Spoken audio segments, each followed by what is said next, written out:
Podcast vydavateľstva Absint. Príbehy pre 21. storočie. Za spevom sirén. V predošlej časti sme na chvíľu prerušili naše rozprávanie o počiatkoch ruskej invázie a preniesli sme sa priamo na frontovú líniu v súčasnosti, keďže Tomáš tam zbieral čerstvý materiál do svojich reportáží. Dnešnou epizódou zase završíme putovanie počas prvých týždňoch vojny. Navštívime hlavné mesto Kyjev, kde v tom čase vrcholil pokus ruskej armády o úplné ovládnutie krajiny a jej vlády. Na začiatku invázie malo ruské velenie v pláne počas 3 dní ovládnuť metropolu Ukrajiny a ukrajinskí obrancovia nachádzali v zničených ruských tankoch dokonca vychádzkové uniformy okupantov. Znamená to, že Moskva si bola úplne istá víťazstvom, no ako hovorí staré príslovie, pýcha predchádza pád. Práve výbuchy, ktoré počúvame, to sú vzdialenosti možno 200-300 metrov za vedľajšou budovou. Ukrývame sa v krytoch, improvizovaných za vrecami s pieskom, hoci všetci dobre vieme, že keď dostaneme priamy úder, tak nepomôže nám veľmi nič. Vojaci sú oproti včerajšku viditeľne nervóznejší, je tu oveľa viac zbraní, viac ľudí. Všetci sú v napätí, veľkom očakávaní toho, čo sa môže stať možno v priebehu najbližších hodín a všetci sa zdajú byť pripravení na boj. Zatiaľ som v tomto meste nevidel zničený ani žiadne vojenské inštalácie, ani objekty. Zatiaľ vidieť bombardované len bežné miesta, na ktorých žijú ľudia, obytné štvrte, nákupné centra. Čo teda Rusi sledovali týmto bleskovým útokom na Kyjev a prečo napokon zlyhali? Aj o tom sa budeme rozprávať v dnešnej časti podcastu vydavateľstva Absint Za spevom sirén, ktorým vás budem sprevádzať ja, Kristína Chrenková, redaktorka RTVS. Nazdar Tomáš. Ahoj Kristína. Je 8 hodín ráno a vystúpil som na hlavnej stanici v Kyjeve. Každý, kto tu niekedy bol, tak tento zvuk určite rozpozná.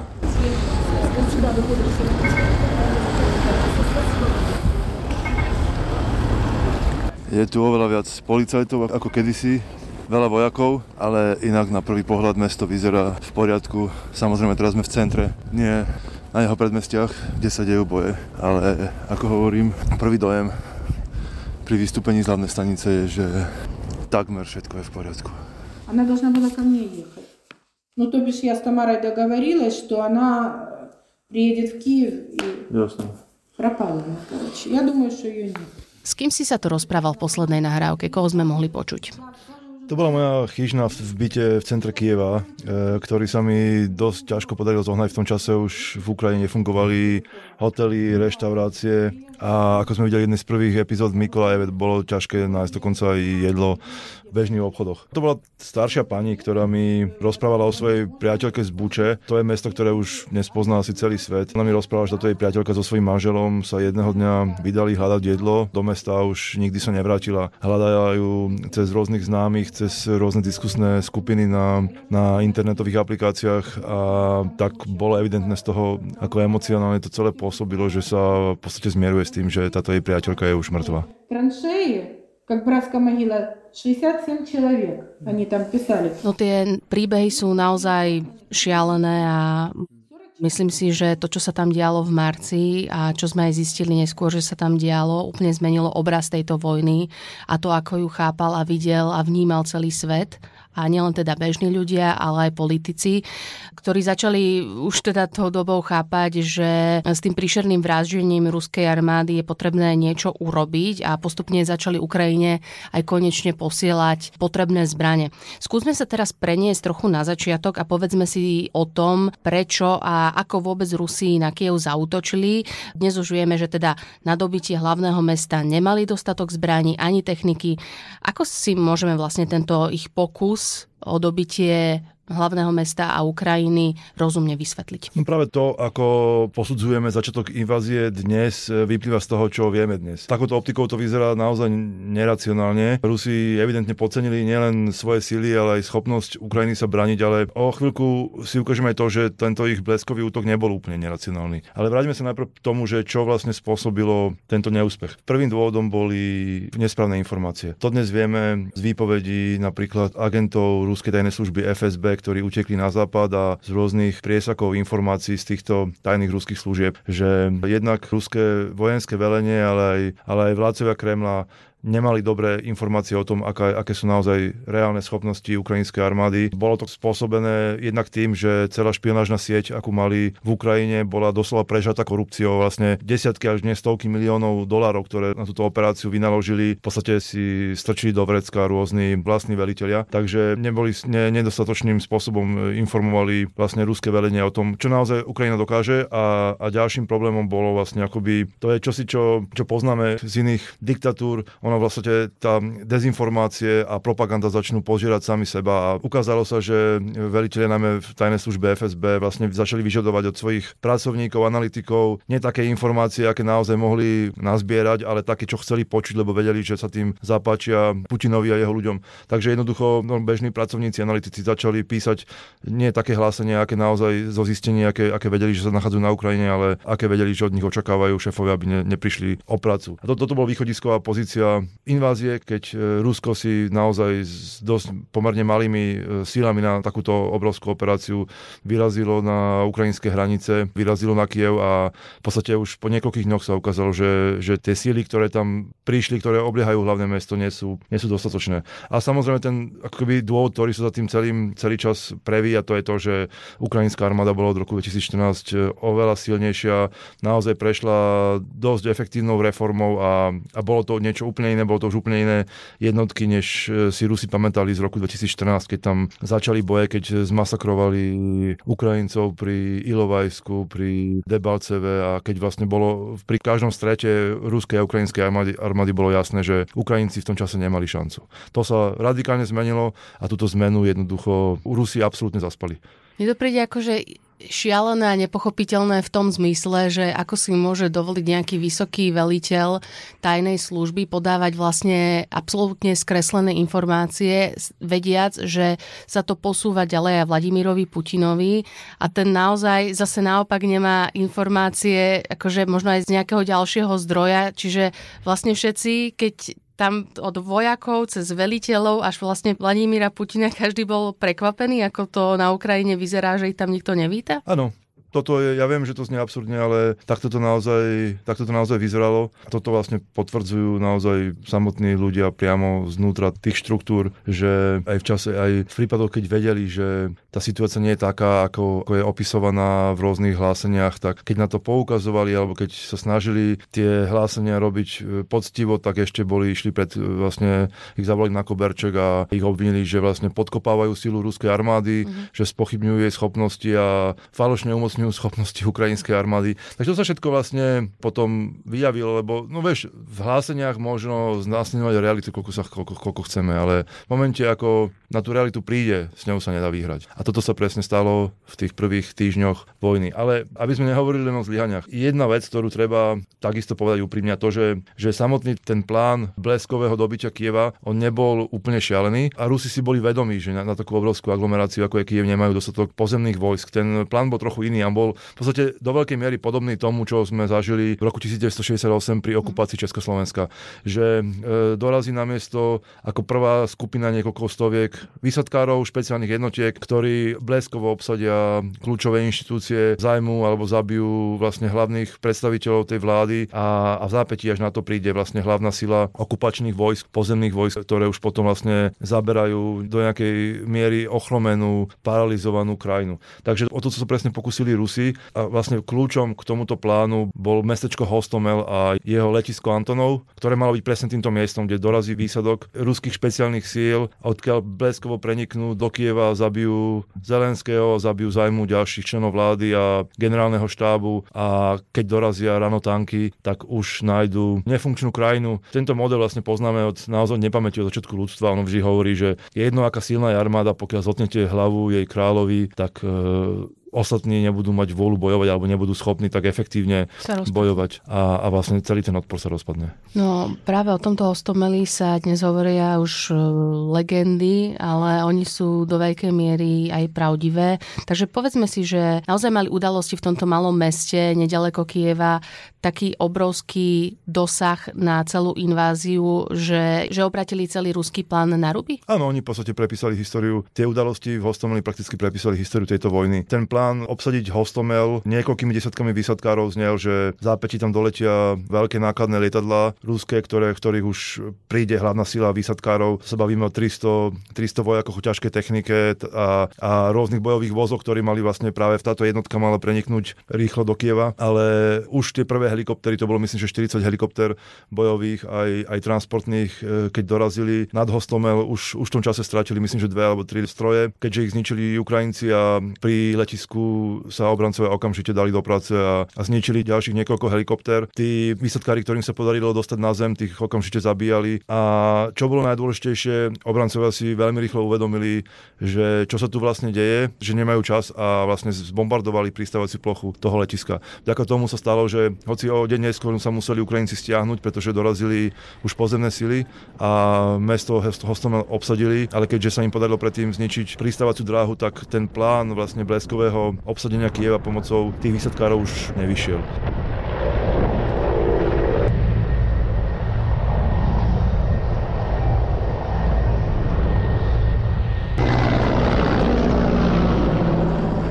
Áno, je to naozaj akoby legendárne, sú to naozaj legendárne udalosti. Je to zaujímavejšie, že vlastne jedným z obrancov Hostomelu bol aj môj blízky priateľ a veriteľ gruzinskej legie Mamuka Mamulašvili. A to je jeho príbeh o tom, ako keď sa sťahovali z Hostomeli, utekali v civilných autách a po ceste zrážali tými autami ruských výsadkárov, tak to už je dneska naozaj legenda a vlastne o tom budem písať aj vo svojej knihe. No ale vlastne Hostomel a Buča, o ktorej sme sa rozprávali pred chvíľou, sú vlastne dve veľmi prepojené mestá práve v tejto plnohodnotnej invázii na Ukrajine. Takže čo majú tieto dve mestá spoločné? Čo má spoločné dráma v Buči a pokus o obsadenie Hostomelu? Práve to, že v momente, ako ten pokus o obsadenie Hostomelu bol úspešný, už nie pomocou výsadkárov, ale pomocou pozemných jednotiek, tak ruská armáda prakticky ovládla celé tieto, to boli vlastne také prímestské urbané aglomerácie, také, môžem povedať, predmestia Kieva. Keď padalo do ruských rúk Hostomel, Buča a časť Irpine, tak oni sa vlastne tieto mestečka sa stali v podstate akési nocľaháreň pre ruskú armádu a veľmi rýchlo po ich obsadení sa tam rozputalo absolútny teror, bezprávie a bezúzne vraždenie. To nebol len prípad Buči, tam bolo najviac obetí, pretože aj ten odpor ukrajinských partizantov to bol najsilnejší, ale podobné beštiálne Buči, bol najsilnejší partizánsky odpor. Ale podobné beštiálne veci sa diali aj v Hostomeli, aj v Irpini a Buča sa stala toho symbolom. Tie najhroznejšie príbehy, ktoré poznáme z tejto invázie, sa odohrali práve v Buči, teda mimosúdne popravy civilistov alebo zastrelenie ľudí na ulici len preto, že vyšli, alebo znásilnenia, hromadné znásilnenia žien, ktoré zostali potom aj tehotné s tými ruskými vojakmi, alebo jednoducho naozaj najbeštiálnejšie veci, aké sa dejú na vojne, tak zrejme všetky sa stali práve v Buči. Ale oni sa nediali na vojne, áno, tam bol veľmi silný odpor ukrajinských partizánov, ktorí vlastne operovali vlastne v tomto civilnom prostredí a konfrontovali ruských vojakov, ale to nejakým spôsobom neospravedlňuje to, čo tam robili Rusi. Samozrejme, keď rozprávame o tých ruských zdôvodneniach alebo o tvrdeniach, že vlastne Buča ani neexistovala, o tom sa ani nemusíme baviť, ale počul som niekoľko zdôvodnení, ktoré akoby na prvý pohľad dávali zmysel, že vlastne tí civilisti, tie stovky civilistov tam zomreli, pretože nerešpektovali zákaz vychádzania, ktorý vyhlásila ruská armáda a že vojaci vlastne sa obávali, že to mohli byť nejakí partizáni alebo že toto zabíjanie civilistov malo práve súvis s partizánmi, keďže ruskí vojaci ich museli vyhľadávať v civilných domoch, pri ich obrane sa museli brániť. Na prvý pohľad to dáva zmysel, ale keď si pozrieme aspoň časť tých naozaj nezvratných svedectiev, ktoré sú nepochybné, rozprávame tu o záznamoch z priemyselných kamier, o svedectvách očitých svedkov, ktorí sa vôbec ani nepoznali, ktorí videli tú istú situáciu z niekoľkých rôznych miest v tom istom momente a od ďalších takýchto naozaj veľmi silných materiálnych dôkazov, tak je evidentné, že žiadne z týchto vysvetlení neobstojí, že Rusi jednoducho v nejakom momente začali bezúzne vraždiť, znásilňovať, rábovať civilné domy obyčajných nevinných ľudí úplne bezdôvodne. Však keď hovoríme o tých znásilneniach, tak však vieme o tom prípade niekoľkých desiatok dievčat, časť z nich boli doslova názročné dievčatá, ktoré tam myslím, že takmer mesiac držali v pivnici a znásilňovali a potom mi vysvetlili, že im to robia preto, aby sa im znúsil sex a aby už nechceli mať deti so žiadnymi Ukrajincami. Tak to sú proste absolútne neuveriteľné veci a takisto mnoho civilistov bolo zabitých priamo v ich domoch bez toho, aby vôbec vyšli von. Starých ľudí, žien, detí. To sa jednoducho nedá nejakým spôsobom vysvetliť ako proste jednoducho naozaj absolútne šialenou bestialitou. Moscow's denials to accusations that its forces tortured and killed civilians in the Ukrainian town of Bucha have been undermined by newly released satellite images. It was the weekend images emerging from Bucha which prompted this meeting of the Security Council. Ukrainian city of Bucha, the suburb of Kyiv known for the A ako si to vysvetľuješ teda ty, lebo mnohí Rusi práve tomu nevedeli uveriť, bežní ľudia, ktorí neboli na vojne, že by tí ich synovia, tých tých manželia boli niečo takéhoto schopní a potom teda okrem týchto všetkých vysvetlení to aj popierali, že sa to vôbec stalo, že Buča je zinscenovaná, že jednoducho tí ľudia sa hýbali, že neboli mŕtvi a tak ďalej. Čiže ako si to vysvetľuješ ty, že takéto šialené beštiality sú schopní ľudia a nie po rokoch vojny, že by tam bol už nejaký stres, vyčerpanie, alebo ja už neviem proste, aké mávajú na toto psychológovia vysvetlenia, ale naozaj vlastne len mesiac alebo niekoľko týždňov po začiatku. Ja si myslím, že tom je niekoľko vecí. Jedno z nich je, nechcem hovoriť o ruskej mentalite, ale pozri si, pred 3 alebo 4 dňami sme pár dní po tom teroristickom útoku pri Moskve a sú vonku autentické videá, ktoré natočili samotní členovia Specnazu, ktorí týchto domnelých páchateľov chytili a rovno na mieste jednému z nich odrezali ucho, dali mu ho zjesť. A to sa rozprávame o členoch oficiálnych štátnych zložiek. Ďalšiemu, keď sme videli teraz ho priviedli na súd, pravdepodobne mu vyrazili oko. Takže a to boli, že oficiálne, akože to neboli žiadni odkundesi, to boli vytrénovaní členovia ruského profesionáli. Takže takýto profesionáli boli v Buči. A zrazu sa k tomu pridá, myslím, že veľmi dôležitý moment, že tí ľudia tam boli už niekoľko týždňov, že oni si jednoducho uvedomili, že môžu. Beztrestnosť, hej. Že takýto pomerne primitívni ľudia, akí často sú ruskí vojaci aj dôstojníci, zrazu dostanú žezlo a môžu panovať, ako sa len páči. Tak zoberie si ženu, ktorú uvidí a potom ju zavraždí, rozštvrtí. To sú všetko príbehy, ktoré sa tam diali. Он ко мне относился как не к женщине, как не как к матери, а как, извините за выражение, как проститутки. Pamätám si taký príbeh, to bola staršia žena, ktorej prišli domov Čečenci, Ruskí, znásilnili ju, zavraždili jej manžel a potom tam u nich s nimi s tou mŕtvolou niekoľko dní ešte žili. V akom momente do Kieva prichádzaš teda ty ten prvýkrát, čo si sa tam ocitol? V druhej polovici marca. Vtedy už začínalo byť jasné, že Rusom sa Kiev zrejme nepodarí dobiť. Ukrajinské jednotky veľmi efektívne ničili ich logistické trasy a prenikali hlboko do okupovaných území. A vlastne z tohto obdobia pochádzajú všetky tie slávne videá, príbehy o Bajraktároch a o ukrajinských vojakoch, ktorí úplne ležerne sa prechádzajú niekde v dedinke a keď prechádza okolo nich ruský transport, tak ho odpalia pomocou RPG. Takže presne ten moment, keď sa to celé lámalo, vtedy v tom momente prichádzam do Kieva. Čo sa tebe spája s tou prvou cestou do Kieva? Lebo ja si tam pamätám naozaj, že práve tie plné metrostanice ľudí, ktorí sa báli, čo je len vyliezť, aby sa išli osprchovať domov.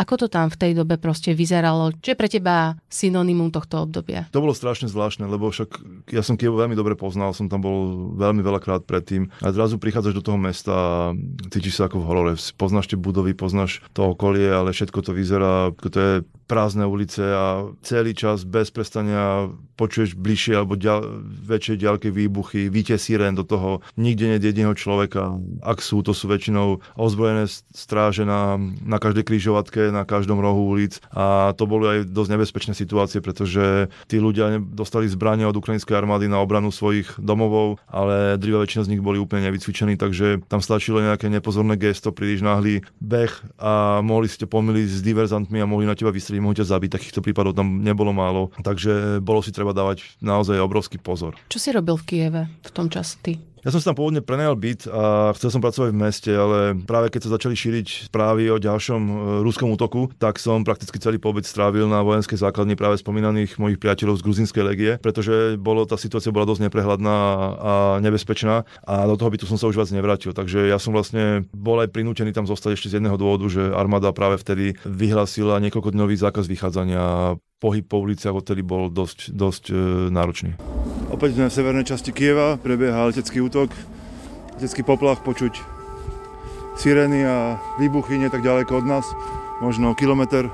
Práve som sa vrátil z nedalekej štvrte ktorej v noci ruské vojska zaútočili na nákupné centrum, ktoré je úplne zničené.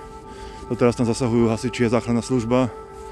Ako počujeme, útoky naďalej pokračujú. Zdá sa, že v posledných dňoch sa Rusi rozhodli začať ničiť Kyjev po častiach a začať bombardovať civilné objekty. Zatiaľ som v tomto meste nevidel zničené ani žiadne vojenské inštalácie, ani objekty. Zatiaľ vidieť bombardované len bežné miesta, na ktorých žijú ľudia, obytné štvrte, nákupné centra.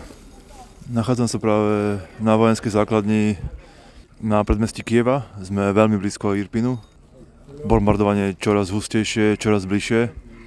Práve sledujem vojakov, ako zapli dron, pustili ho do vzduchu a teraz hľadkujú okolie pomocou drona.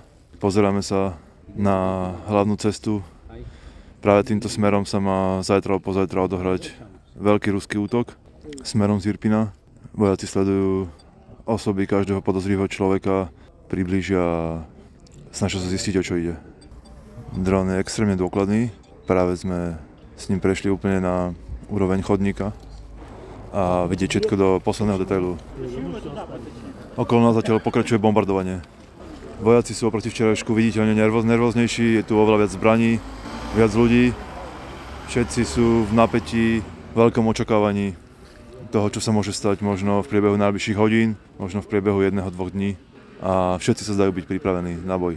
Ako sa to napokon v Kyjeve celé skončilo? Teda niektorí politici tvrdia, že sa tam nebojuje, že vojna tam nedorazila. Vieme, že tie bomby, tie strely a drony tam dopadajú prakticky každý deň. Takže kde bol Kyjev vtedy a kde je teraz? Ak sa to dá vôbec porovnať? Áno, no dnes, keď prídeš do Kyjeva, tak on opäť do veľkej miery pripomína to staré mesto, ktoré sme poznali pred ruskou inváziou. Tam síce naďalej zákaz vychádzania začína okolo polnoci, takže dovtedy v podstate môžeš ísť do reštaurácie, do kaviárne, na pivo, prechádzať sa, všetko je v poriadku a vtedy tak to bol naozaj ako úplne iná planéta. Pamätám si, že to hlavné námestie Majdan, kde sa odohrávali aj všetky manifestácie, ktoré vlastne akoby takým symbolom Kyjeva, on bol celý zabarikadovaný protitankovými takými ježami. Tá hlavná ulica Kreščatík a vstup do metra bol takisto obsypaný, obhádzaný vecami s pieskom. Na tejto stanice sa ukrývali stovky civilistov, ktorí vlastne sa obávali bombardovania, takže to bolo to veľmi intenzívne chodiť, kráčať po tom meste a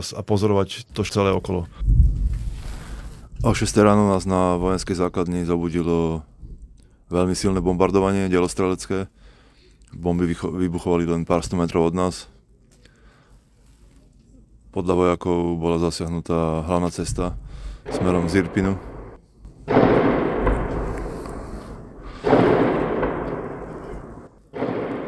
Útoky delostrelectva sa priblížili veľmi blízko k nám.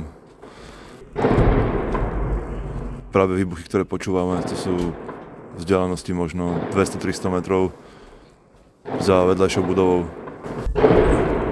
Ukrývame sa v krytoch, improvizovaných za vrecami s pieskom, hoci všetci dobre vieme, že keď dostaneme priamy úder, tak nepomôže nám veľmi nič. Treba však dúfať, že ruská armáda nemá toto miesto ešte zamerané. Veliteľstvo tejto základne sa snaží presunúť čo najrýchlejšie preč, pretože tu už nejaký čas zostali a vedia, že to je nebezpečné, že s každým dňom, s každou hodinou, ktorú tu zostávajú, riziko, že ich nacielia a zbombardujú, rastie exponenciálne. Ako napokon tá tvoja prvá cesta skončila? Práve v Kyjeve, ako presne v čase, keď sme očakávali tento veľký ruský útok, v skutočnosti ukrajinské velenie pripravovalo v úplnej tajnosti vlastnú protiofenzívu a aj preto bol vlastne ten celodenný zákaz vychádzania. Velenie jednoducho nechcelo, aby civilisti nejakými fotkami alebo videami prezradili presun techniky cez mesto a najmä, aby niekto videl, kam tá technika smeruje. A tak o tom, čo sa deje, vlastne netušili ani samotní bojujúci vojaci, ani len tí moji priatelia na základni. To bolo naozaj veľmi tajná operácia, každý dostal svoje zadania, rozkazy až presne v momente, keď prišiel na ňo rad. Takže ja som presne v deň, keď veliteľ nariadil evakuáciu základne, a odišiel a práve o niekoľko hodín začal posledný veľký boj o hlavné mesto. Gruzinci, u ktorých som žil, sa už o niekoľko hodín takisto pridali do bojov a o pár týždňov sa Rusov podarilo z okolia mesta vytlačiť a tí utekli späť za hranice Ukrajiny. V ten deň sme však samozrejme nič z toho netušili. Ruské bombardovanie, pamätám si, že bolo v ten deň také intenzívne, že každú chvíľu okolo nás vybuchovali rakety, bomby, neustále vyli sirény. Ja som vedel, že to už je iba otázka času, kedy jedna takýchto náloží trafí aj našu základňu a zabije tam neviem koľko desiatok ľudí, takže ten úplne posledný moment odchodu z Kyjeva, to bolo strašne zvláštny pocit. Bol to prvý deň, keď začala v roku 2022 jar, zrazu sa oteplilo, naokolo bolo počuť štebotanie vtákov a do toho neustále výbuchy. Ja som sa cítil, aby sa to ani nedialo naozaj, že som si myslel, že to mi všetko len ako keby sníva, že to je len jak nejaký sen. Je krásny jarný deň. Začínajú spievať vtáčiky. Svieti slnko, je teplo.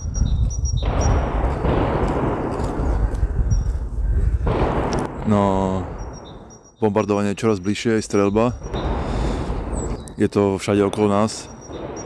A vojaci sa začínajú pomaly pripravať na evakuáciu základne, budú sa musieť presunúť na iné miesto, pretože delostrelstvo už je blízko a nebude možné sa proti tomu nejako účinne brániť. Takže sa premiestnia a vidím, že im to začína byť na obťaž. Veliteľ mi nič nehovorí, ale je evidentné, že majú úplne iné starosti, takže ich nechám robiť si svoju prácu a pohýnam sa ďalej. 23. marec 2022. Vojna na Ukrajine. Na budúce sa vydáme priamo na Donbas. Počas druhej letnej Tomášovej cesty zažijeme východ Ukrajiny, život civilistov a zúfale pokusy záchranárov evakuovať ich z miest, ktoré čoskoro začne okupovať ruská armáda. Uvidíme, že ukrajinské víťazstva pri Kyjeve, Mykolajive a v ďalších častiach krajiny v skutočnosti ruský útok nezastavili, len ho presmerovali na iné miesto. Začala sa ďalšia časť dramatických osudov Donbasu, ktoré trvajú od roku 2014 až do dnes. Ja som Kristína Chrenková, redaktorka RTVS a v podcaste vydavateľstva Absint sa spoločne s reportérom Tomášom Forom rozprávame o invázii na Ukrajine, o tom, aké udalosti jej predchádzali, ako sa začala, ale aj o veciach, o ktorých sa v iných médiách hovorí len zriedka kedy. V najbližších týždňoch vychádza Tomášova kniha, v ktorej opisuje svoje zážitky z ciest po vojnou zničenej krajine aj background celého konfliktu. Knihu Spev sirén si môžete kúpiť v predpredaji už teraz na webovej stránke vydavateľstva Absint.